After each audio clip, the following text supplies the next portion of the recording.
तुम्ही पाहत आहात MCN न्यूज मराठी। महाराष्ट्र शासन ग्रामविकास विभागाच्या वतीने 17 सप्टेंबर ते 31 डिसेंबर 2025 या कालावधीत राज्यातील सर्व ग्रामपंचायती, पंचायत समित्या व जिल्हा परिषद अंतर्गत मुख्यमंत्री समृद्ध पंचायत राज अभियान राबवणे व पंचायत राज संस्था गतिमान करण्याबाबत जाहीर करण्यात आले आहे।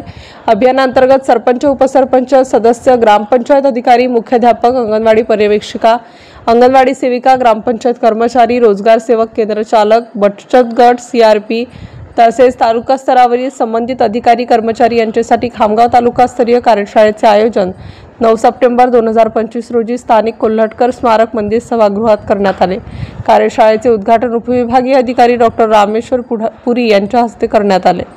कार्यशाळेच्या वेळी प्रमुख मार्गदर्शन आदर्शगाव पाटोदाचे माजी सरपंच भास्कर पेरे पाटील यांनी केले। MCN न्यूज मराठी करिता शेख अजीज मोहम्मद, खामगाव।